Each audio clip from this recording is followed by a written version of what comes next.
你有没有想过，如果远古的人类真的经历过一场毁灭级的大洪水，那他们留下来的也许根本不是神话，而是避难所。在阿富汗北部的萨曼甘省隐藏着一处神秘的地下遗迹，它的名字叫做塔克特罗斯塔姆，意思是罗斯塔姆的王座。这个地方从一开始就让探险者和历史学家感到困惑。从空中俯视，它看起来更像是一座现代的地堡，或者某种防御工事，一个巨大的圆形坑洞，周围环绕着深深的壕沟结构。而主流说法是，这是一座大约1500年前的佛教佛塔，建于公元4到5世纪。但问题是，你越仔细看，这个解释就越站不住脚。首先，它完全不像传统的佛塔，绝大多数佛塔都是在地面之上一层一层堆砌而成，用砖石、灰泥装饰。但这个不一样，它是直接从岩石中往下挖出来的，就像有人在山顶用巨大的工具把整块地面掏空了一样。而且这还不是一个浅坑，整个结构大约有8米深，周围是一个巨大的圆形壕沟，中间却保留着一个完整的圆顶结构。你必须往下走才能进入这个地方，那种感觉更像是在进入一座地下堡垒。那为什么要这么建？主流解释其实很模糊，有人说是为了躲避炎热的阳光，也有人说是为了防御掠夺者，但这些解释都有问题。如果只是为了降温或者隐藏，为什么在古代阿富汗地区没有大量类似的建筑？为什么这种结构几乎是独一无二的？更关键的是工艺，这是一个整体雕刻的工程，整块岩石被一次性规划、切割、雕刻完成，壕沟、核心结构、周围岩壁全部呈现出极其精确的几何布局。这种感觉更像是先设计再开凿，而不是边做边修。你可以想象，在很久很久以前，甚至在波斯文明之前，在佛教出现之前，乃至当地文字都还没有诞生的时候，就已经有人在这块岩石上完成了这样的工程。然后时间往后推几千年，来自印度的佛教开始向北传播。当他们来到这里时，看到的是一个几乎完美的圆形坑洞，中间还有类似佛塔的核心结构，周围已经开凿出多个空间。在他们眼里，这地方本身就像一个已经存在的圣地，于是他们没有重新建造，而是直接利用，把这里改造成佛塔，赋予它宗教意义，并留下了一些佛教的痕迹。再过了几个世纪，历史学家来到这里，他们看到这些佛教元素，于是很自然地认为这就是一个佛教遗址。但问题在于，如果你把这些后期的佛教层剥离掉，剩下的结构其实完全不符合佛教的建造方式。在整个阿富汗地区，没有任何一座佛塔是这样向地下开凿的，也没有一座是整体从岩石中雕刻出来的，更没有类似的侵蚀痕迹。更奇怪的是，这里没有铭文，没有建造者的名字，没有王室记录，甚至没有一个能够真正解释它起源的清晰传说。唯一的线索是后来波斯史诗把这个地方和英雄罗斯塔姆联系在一起，但这反而说明在1000多年前，人们就已经把它当作一个古老而神秘的遗迹来看待。问题就在这里，主流考古学更倾向于把遗迹归类整理，但塔克特罗斯塔姆显然不属于任何已知类型，于是最安全的做法就是看到佛教痕迹，就当作佛教遗址来解释。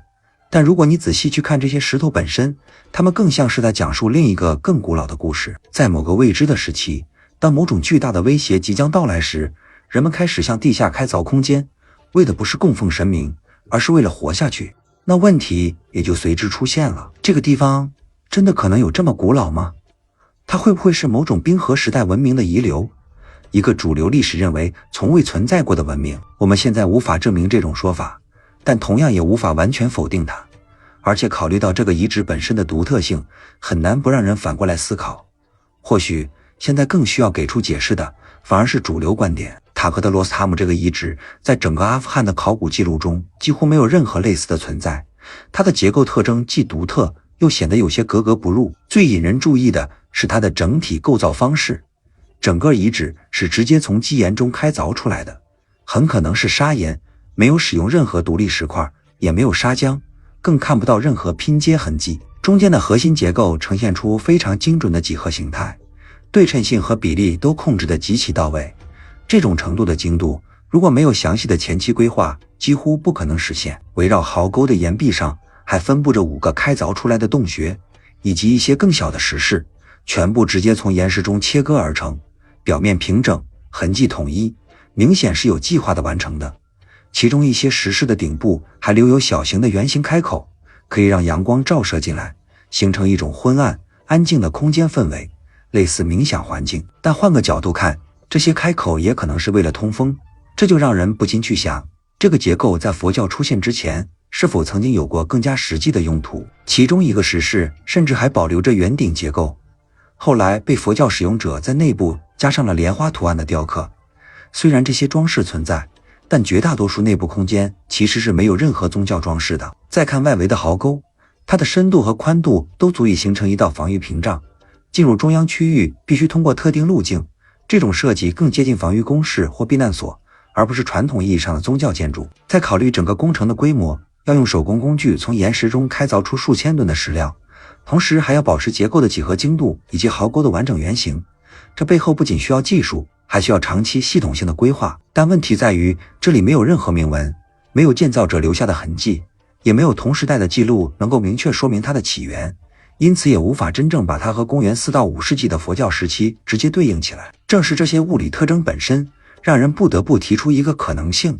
这个遗址或许比目前认为的年代要古老得多，甚至早了几千年。而佛教的出现很可能只是继承和再利用，他们只是接手了一个本就存在的无法解释的古老结构。至于塔克特罗斯塔姆这个名字，则来自波斯史诗《列王纪》，这部作品大约写于公元10世纪，作者是诗人菲尔多西。在史诗中，罗斯塔姆是一位类似赫拉克勒斯的英雄人物，其中有一个故事讲到他来到萨曼干与公主塔米娜结婚，而根据当地的民间传说，这个遗址正是他们举行婚礼的地方，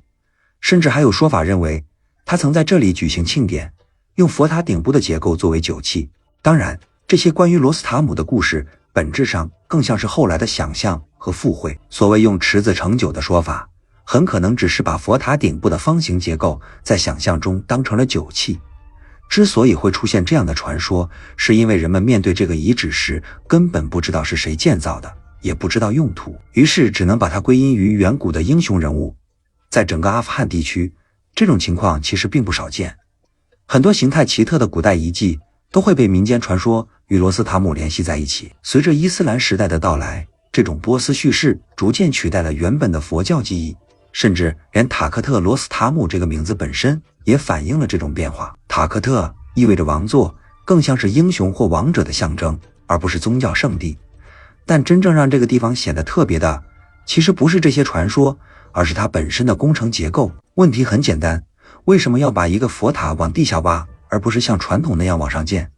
这个工程规模极大，需要从岩石中移除大量石料，同时还要精确保留中间的圆柱核心结构。不仅如此，这里还设计了排水系统，在岩石中开凿出通道，把雨水引导出去，避免积水。这说明建造者不仅会开凿石头，还对结构和环境有很强的理解。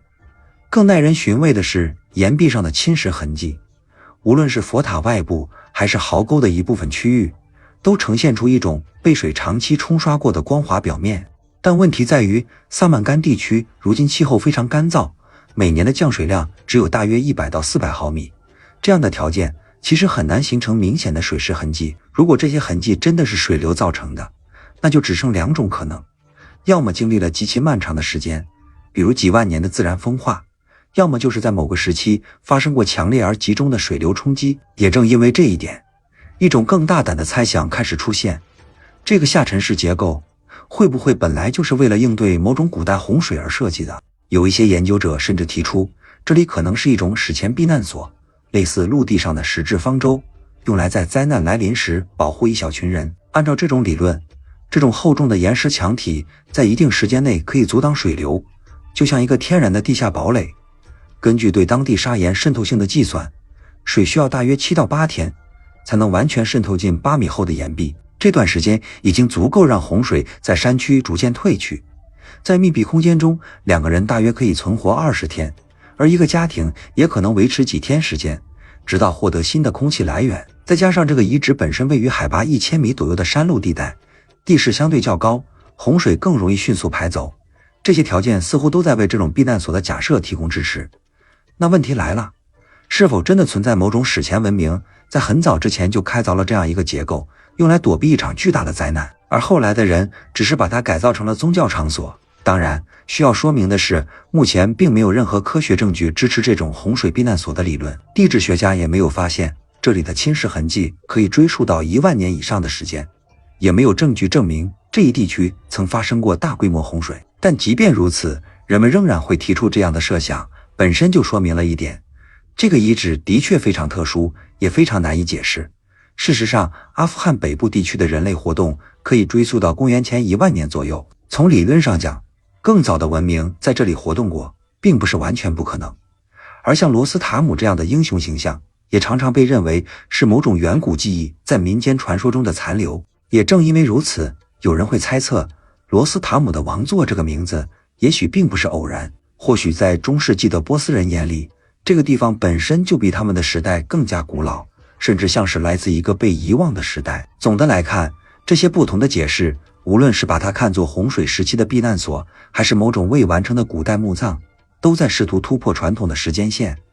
但目前这些观点都还没有被证实，它们更多反映的是我们对这个遗址认知的不足。因为缺乏文字记录，关于塔克特罗斯塔姆的起源，大多数判断都只能依赖建筑本身以及周围发现的少量遗物。那有没有一种可能，4世纪的佛教僧侣其实只是发现了一个早已存在的岩石结构，然后将它改造成了修行场所？这种情况在历史上并不罕见，很多宗教建筑都是建立在更早的遗址之上，比如教堂建在异教神庙之上，清真寺建在教堂之上。也许这片阿富汗的山坡在佛教到来之前就已经具有某种重要意义，但在更多证据出现之前，主流学界仍然认为这个遗址属于贵霜时期，是一种独特的佛教建筑形式。不过还有另一种更大胆的视角，在人类有记录的历史之前，或许真的存在过一些高度发达的古代文明，他们能够建造巨型石质结构，切割并堆叠数千吨重的巨石，甚至达到我们今天仍难以复制的精度。这些结构精确到几乎完美，仿佛经过数学计算一般，而所使用的材料往往是最坚硬的岩石。这也让人不禁去想，这些建造者真的只是原始社会的人类吗？还是说他们掌握着某种我们已经遗失的技术？一个关于古代全球文明的设想开始浮现，一个曾经存在、技术高度发达，却在某次灾难中消失的文明。而今天留下的这些遗迹，也许只是那个时代的残影。